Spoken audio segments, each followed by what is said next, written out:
Kaixo, ongi etorriak guztiei Euskal Herriko Unibertsitateko Gizarte Langintza graduaren aurkezpenera.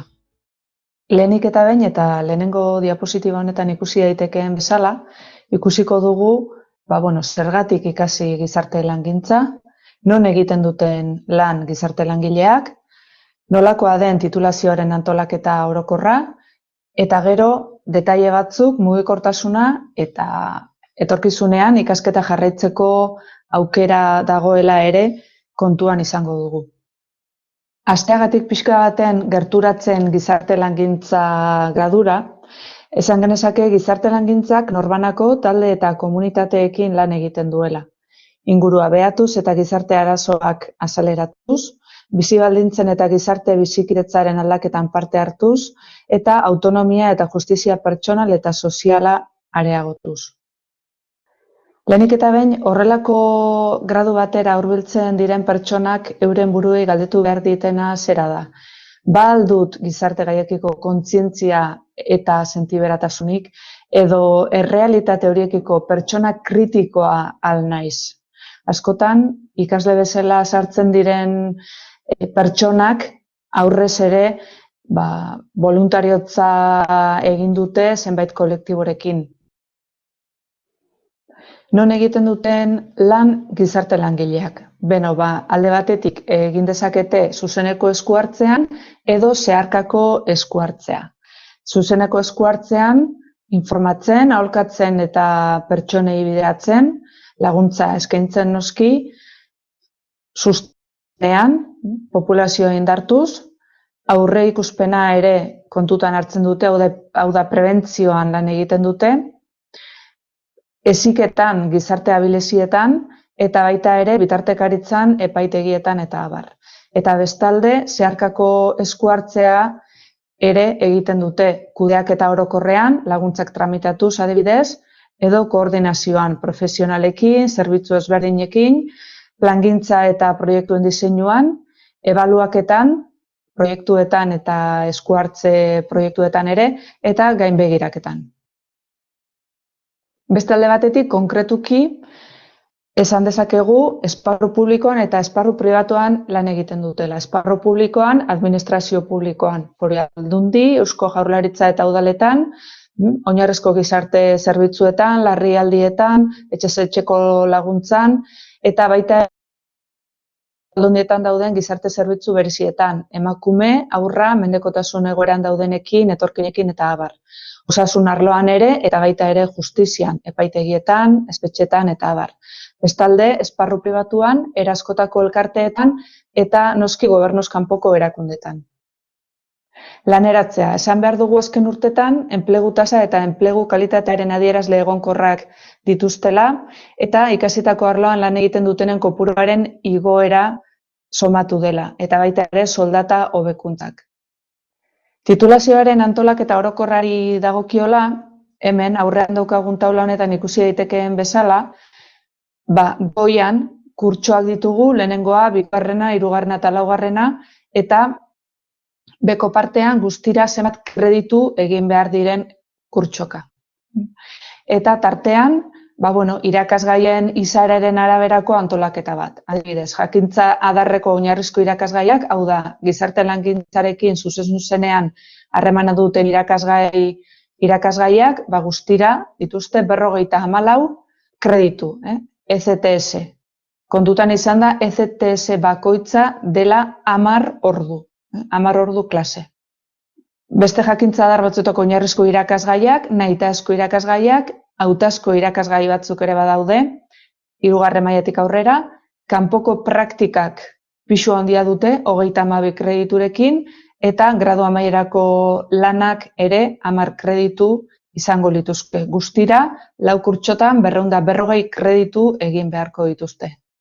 Bestera baten, antolaketa ikusita, ikusten da lehenengo eta bigarren mailetan derrigorrezko eta oinarrizko irakasgaiak daudela. Gizarte langintzari dagozkiona konkretuki, baina baita ere esan bezala beste disiplina batzuei dagokienak, soziologia, antropologia, psikologia, zuzenbidea, ekonomia eta filosofia. Hau da, gizarte langintzakoak espezifikoki asko daude, baina beste eremu batzuei ere garrantzia ematen zaie, gizarte langileak ere horietan trebatu behar direlako.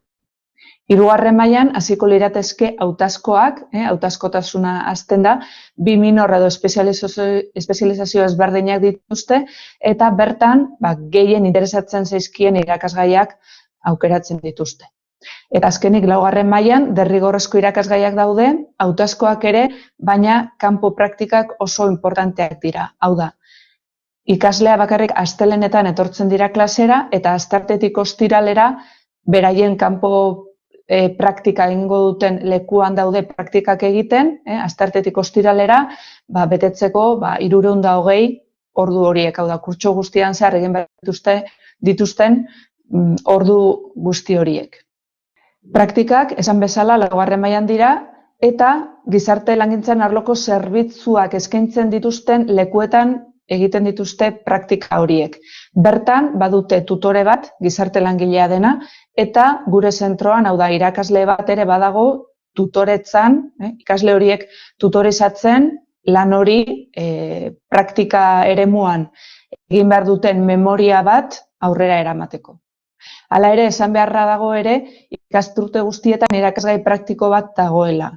Oso guztiz praktikoa den irakasgai bat dagoela kurso guztietan, eta kontutan izan baita ere Boloniarekin irakasgai bakoitzean badagoela atal teoriko bat eta atal praktiko bat. Beraz, praktikotasuna guztietan eta kurtso guztietan dagoela kontutan izan behar dugu.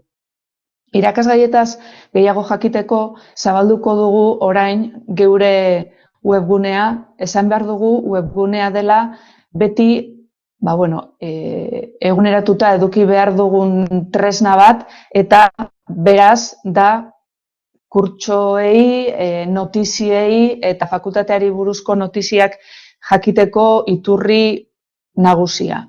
Hemen ikusten duzuen bezala, orrialde nagusia daukagu, lan harreman eta gizarte langintzakoa, euskeraz zein erderaz dagoena, elebiduna da, goitik behera, eta hemen, eta aprobetxatua dugula irakasgai buruz gehiago jakiteko, aurkezpenera joko dugu lehenik eta behin, azaltzeko pixka baten, lan harreman eta gizarte langintza fakultatea ez dela unibertsitatea zabaldu zenetik existitzen, baizik eta hasieran bi eskola unibertsitarioen batuketa bat izan dela. Oindala urte gutxi batzuk batu ziren bi eskola unibertsitario horiek, lan harremanen eskola unibertsitarioa eta gizarte langintza unibertsitate eskola batu egin ziren fakultate bakar bat egiteko, baina esan behar dugu bi graduak oso desberdinduak daudela, gizarte langintzako gradua Gasteizen ematen da, eta lan harreman eta giza baliabideetako gradua Leioan. Orain joko dugu berriro gizarte langintzako gradura espezifikoki ikusteko nolakoa den irakasgai bakoitzeko detaileak, hemen ditugu, konkretuki kreditu eta irakasgaiak nolakoak diren, eta hemen aurkituko dugun taula izango da gutxi gorabehera lehen aurkeztu duguna, beste antolaketa batekin, baina edukia berdina da, eta garrantzitsuena barruan, ikusiko dugunez, lehenengo maila daukagu, azpian beste mail guztiak, eta pixka bat begiratu dezakegu zertan datzan irakasgai bakoitza. Beraz, etorkizunean egon daiteken edozein ikaslek ona jo dezake, ez bakarrik gure graduan baizik eta guztietan, EHUko gradu guztietan, webgunea eguneratua dago, eta hemen ikusi daiteke, adibidez, zein eduki teoriko praktikoak ikusiko dira irakasgai horretan, ze metodologia jarraituko duen irakasgaiak, eta adibidez, ebaluatzeko sistemak zeintzuk izango diren, hau da, lanen bitartez ze puntura arte ebaluatzen diren, azterketen bitartez ze puntura arte, eta bar. Kurtso guztietako irakasgai guztietan egin daiteke. Beraz, oso gomendagarria den pausua da webgunea bisitatzea. Pixka bat atzeraka joan da, Hemen, beste datu batzuk ere baditugu, antolakuntza akademikoari buruz adibidez, praktikak, ze eremu praktikoak zabaltzen diren ikusi dezakegu hemen, eta orrialde nagusira joanez berriro, fakultateari buruzko beste notizia batzuk aurkitu ditzakegu. Adibidez, hemen urtero bitan egiten da boletin bat eta bertan sartzen dira fakultatean jasotako gertaera nagusiak eta beste erabateko notiziak edo albisteak hemen jasotzen dira. Berriro ere, azaltzen ari ginen PowerPointera bueltatuz, beste puntu importante bat jorratuko dugu. Askotan egiten diguten galera bat. Gizarte hezkuntza edo gizarte langintza, zein da beraien arteko diferentzia. Hemen ikusten den bezala, berezitasun nagusia izango litzake gizarte hezkuntzan batez be zuzeneko eskuhartzea egiten dela eta gizarte langintzan zuzeneko zein zeharkako eskuhartzea egiten dela. Gizarte hezkuntza jorratzen duena da batez be pertsonari laguntzeko alderdi hezitzaile hori eta gizarte langintzan baita hori ere, pertsonen ongizatea lortzera bideratutako laguntza, baina baita ere zeharkako eskuhartze bat, plangintza bat, pertsona hori laguntzeko antolaketa orokor bat. Orduan, esan dezakegu gizarte langintzetik egiten den arreta integralagoa dela. Hau da, osoagoa, pertsonaren alderdi gehiagotara heltzen delako. Hala ere, biak, esan dezakegu, gizarte justuago baten alde egiten dutela lan, pertsona eta taldeekin hartu eman zuzenean jarduten dutela, eta askotan, sarritan, biak lantaldean lan egiten dutela. Baina berriro diogu, begiratzeko webgunean irakasgaiak nolakoak diren, konparatzeko, aldaratzeko gizarte hezkuntzan zer ikasten den, gizarte langintzan zer ikasten den, eta gutxi gorabehera hori nahiko orientagarria izan daiteke, zemotatako edukiak lantzen diren ikusteko. Hala ere, egin dena azken urtetan izan da pasarela bat bi graduen artean. Hau da, gizarte langintza burutu ondoren, beste 90 kreditu egin ondoren bi urtetan, gizarte hezkuntza gradua izan dezakegu. Eta alderantziz, gizarte hezkuntza gradua bukatu ondoren, beste bi urtetan da 90 kreditu gehiago eginda gizarte langintza gradua atara daiteke. Horretarako, gizarte hezkuntza ematen den bi fakultatetan eta gizarte langintza ematen den fakultatean Gasteizen plaza batzuk gorde dira eta eskatzen duten espediente honenei plaza bat ematen zaie bi urte horietan bigarren gradu hori atera ahal izateko.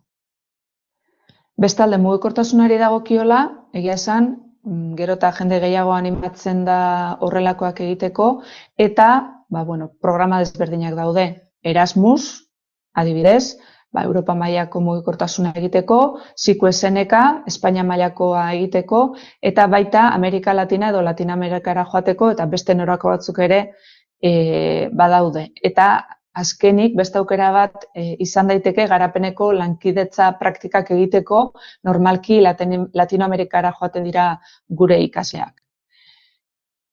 Hasieran esan bezala ere, badaukagu aukera gure fakultaterik bertatik ikasten jarraitzeko edo gure fakultatean. Bi gradu ondoko nahiko berriak ditugu, aurten 3. edizioa dugu, eta bata da gizarte zerbitzuen kudeaketa eta berrikuntzarako unibertsitate espezialista titulua, eta bestalde etika soziosanitarioan unibertsitate espezialista. Hala ere, jarraitzeko nahia izango balute ikasleek, beste zenbait master ere badaude EHU mailan, interesgarriak izan daitezkeenak, adibidez, giza baliabideen eta enpleguaren kudeaketa, ekonomia sozial eta solidarioa, emakumeen eta gizonen arteko berdintasunari buruzkoa, ikasketa feministak eta generokoak, ikerketa ereduak eta arloak gizarte zientzietan, soziologia juridikoa eta partaidetza eta komunitate garapena. Eta azkenik, doktoretza ere egiteko aukera izango lukete gizarte langintza gradua egin dutenek. Berriro ere webgunera bueltatuz, bai, gomendatuko nizueke dugun bideo txikitxo bat ikustea. Lehen esan bezala, joango ginateke berriro fakultateko webgune nagusira, eta gure graduan sartuta, gizarte langintzako graduan sartuta, eta etorkizuneko ikasleen arlo horretan, aurkituko duzu bideotxo bat. 6 minutu baino ez du irauten, eta benetan gomendagarria da ikusteko zer nola gure ikasleek bizi izan duten gizarte langintza ikastearen esperientzia, irakasleen iritzia ere badago eta zenbait profesionalena. Eta, gomendatzen dizuegu hemendik, bideotxo hori ikustea, eta beste barik, eskerrak ematea guztiei, zuen atentzioagatik, eta badakizue edozein galdera prest gaude erantzuteko, eta mila esker berriro arretagatik.